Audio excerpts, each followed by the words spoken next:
ડાંગ જિલ્લાના વઘઈ સાપુતારા માર્ગ પર બાજ ગામ પાસે બે બાઇક વચ્ચે સર્જાયેલા અકસ્માતમાં 3 વ્યક્તિઓના મોત નીપજ્યા છે.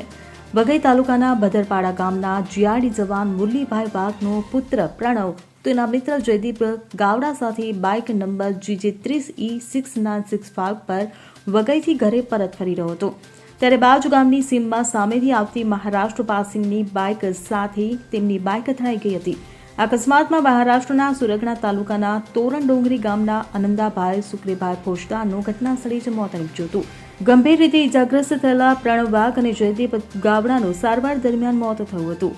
જીઆરડી જવાન મુરલીભાઈ વાઘે વઘઈ પોલીસ મથકે મહારાષ્ટ્ર રાજ્યના અજાણ્યા બાઇક ચાલક વિરુદ્ધ ફરિયાદ નોંધાવી છે. પોલીસે ગુનો નોંધી તપાસ શરૂ કરી છે. Bureau report CN24 news. હવે જુઓ દેશ દુનિયાની તમામ ખબરો તમારી આંગળીના ટેરવે. ઉઠાવો મોબાઈલ અને ગૂગલ પ્લે સ્ટોર પરથી ડાઉનલોડ કરો અમારી CN24 ન્યૂઝ મોબાઈલ એપ.